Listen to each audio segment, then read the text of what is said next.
Quand on apprend une langue étrangère, souvent la première fois qu'on parle avec des natifs, on se rend compte qu'on s'exprime comme un robot, qu'on parle de manière pas du tout naturelle.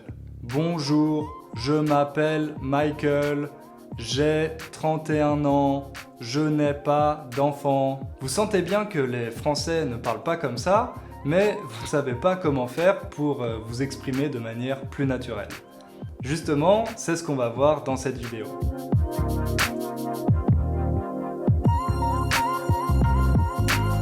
Vous avez sûrement déjà entendu des conseils du style « remplacer nous par on », ne pas utiliser ne, faire l'élision avec tu, par exemple dire « t'as » au lieu de « tu as ». Mais tout ça, c'est simplement des petites astuces.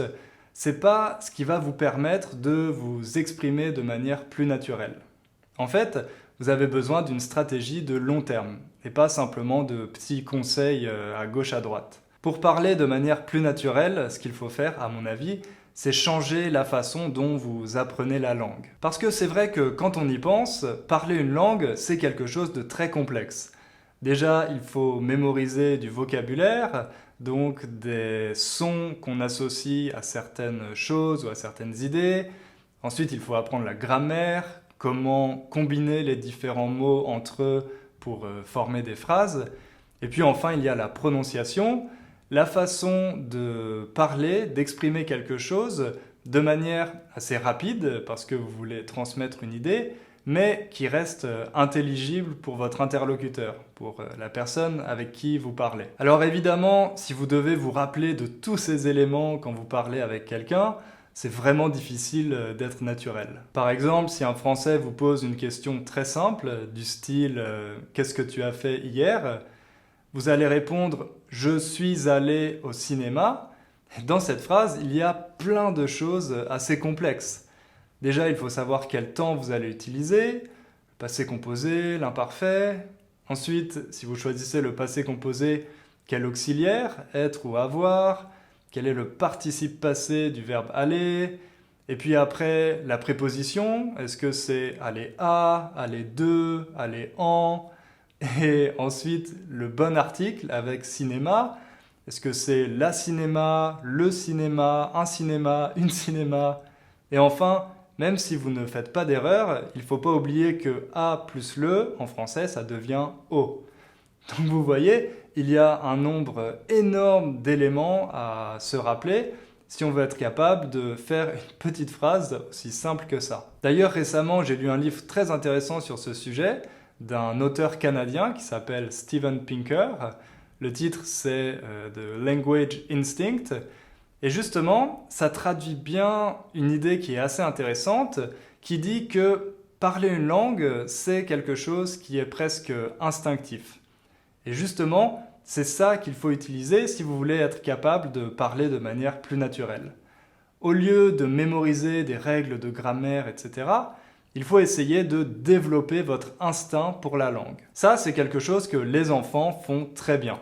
À l'âge de 3 ans, ils sont déjà capables de former leurs premières phrases. Bon, c'est des phrases qui sont assez basiques, mais quand même, c'est assez impressionnant quand on connaît toute la complexité qu'il y a derrière ça.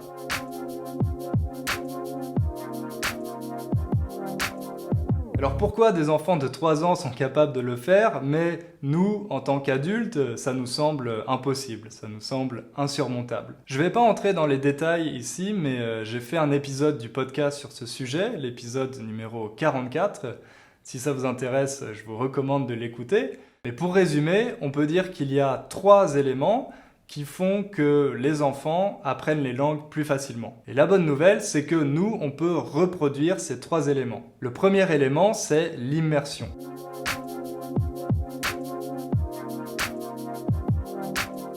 Les enfants sont en contact avec la langue toute la journée, avec leurs parents, à l'école, avec leurs camarades, avec leurs professeurs.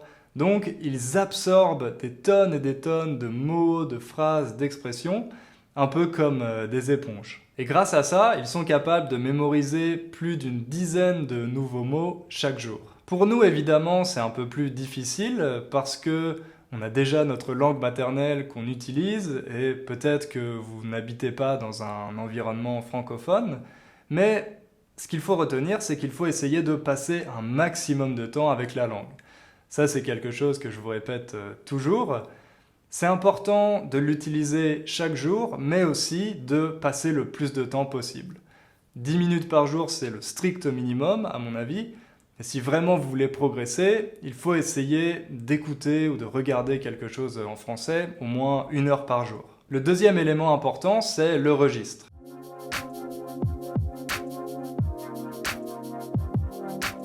Les enfants, ils n'apprennent pas la langue en lisant des livres de grammaire ou en regardant le journal télévisé. Ils l'apprennent en parlant avec leurs camarades, leurs parents, etc. Donc, ils sont dans un registre qui est plutôt informel. Et ensuite, quand ils vont à l'école, à l'âge de 6 ou 7 ans, ils commencent à apprendre la grammaire. Et ils commencent à apprendre à s'exprimer d'une manière plus formelle, par exemple pour écrire des petits textes. Le problème, c'est que quand on apprend une langue à l'âge adulte, on fait le contraire. On commence par apprendre la langue dans le registre formel, dans des livres de grammaire, à l'école avec les professeurs, et puis ensuite on essaye de s'exprimer de manière plus naturelle, plus informelle, mais c'est assez difficile à faire parce qu'on a déjà une certaine rigidité à cause de toutes les règles qu'on a apprises avant. C'est pour ça qu'il faut vraiment essayer d'écouter des choses un peu plus informelles. Les vidéos sur YouTube, je vous ai déjà dit que c'était une super ressource, ou alors écouter des podcasts avec des interviews. Bref, essayez d'entendre des Français parler de manière informelle et pas seulement des discours du président Macron ou alors le présentateur du journal télévisé.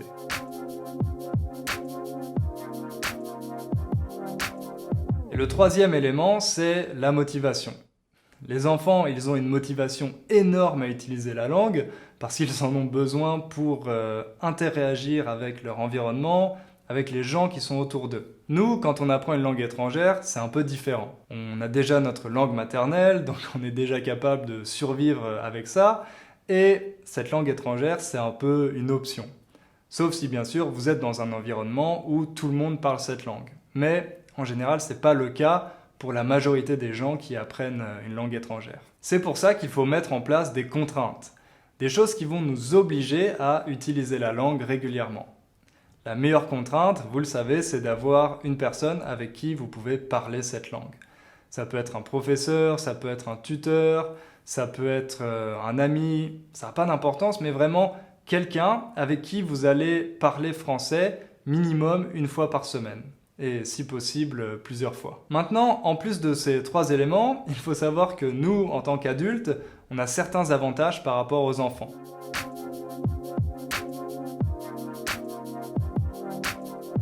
Nos capacités cognitives sont plus développées et en général on est plus discipliné, on a une meilleure capacité de concentration.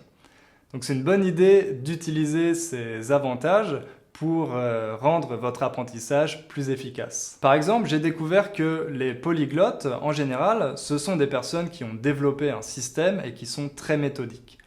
Elles savent exactement quels sont les éléments qui sont importants dans une langue pour pouvoir communiquer rapidement. Et quand elles commencent à apprendre cette langue, elles se focalisent sur ces éléments. Ça devient de plus en plus facile en fonction du nombre de langues qu'on maîtrise déjà. Par exemple, il y a une technique qui est très efficace, c'est d'écouter quelque chose ou de regarder une vidéo et de noter 2 ou 3 expressions qui vous semblent intéressantes et qui sonnent très français. Et ensuite, une fois que vous avez noté et mémorisé ces expressions, essayez de les utiliser dans une conversation. Ça peut être un petit challenge que vous vous fixez avant votre conversation hebdomadaire avec votre prof. Ayez cette liste de 2 ou 3 expressions que vous voulez utiliser et forcez-vous à les placer dans la conversation. Je vous garantis que si vous faites ça 2 ou 3 fois, ça va vraiment vous permettre de les mémoriser et ensuite vous allez les utiliser de manière plus naturelle. Ça, c'est quelque chose qui devient de plus en plus facile en fonction du temps qu'on passe à absorber la langue. Moi, par exemple, ça m'arrive parfois d'utiliser des expressions en anglais ou en polonais.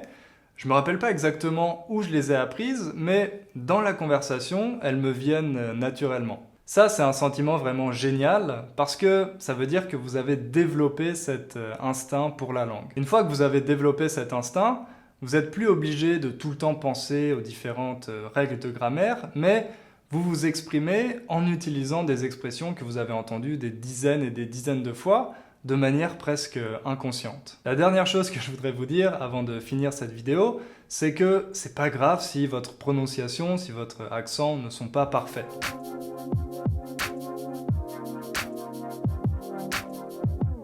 C'est très rare d'avoir une personne qui est capable de parler le français sans accent ou de parler une langue étrangère sans accent. C'est plus facile pour les enfants parce que jusqu'à 10 ans, leur cerveau est malléable, mais pour les adultes, ça demande un effort vraiment important. Mais bon, votre objectif, c'est pas de vous faire passer pour un Français ou une Française. Vous n'êtes pas un acteur, vous essayez juste de communiquer avec des francophones, et si vous avez un accent, c'est pas grave. Au contraire, nous les Français, en général, on trouve que les accents sont plutôt mignons. On aime entendre quelqu'un parler français avec un accent étranger. Moi, par exemple, j'ai un accent quand je parle anglais et quand je parle polonais, mais c'est pas grave parce que j'essaye pas de prétendre que je suis américain ou polonais. Mon objectif, c'est de communiquer avec quelqu'un et si cette personne me comprend bien, me comprend sans difficulté, pour moi, c'est suffisant. Les efforts qu'il faudrait que je fasse pour être capable d'avoir une prononciation parfaite, pour moi, ils valent pas le coup. Donc voilà, pour conclure, oubliez un peu les livres de grammaire, essayez de passer un maximum de temps avec la langue, à écouter les Français parler de façon plus informelle, pratiquez de manière consciente, notez des expressions et essayez de les réutiliser. Et puis, si vous êtes patient, au bout d'un moment, vous allez commencer à développer cet instinct du langage et à parler de façon plus naturelle. Mais je suis curieux de savoir si vous avez d'autres conseils pour parler de manière plus naturelle, donc écrivez-les dans les commentaires, comme ça pourra aider d'autres personnes.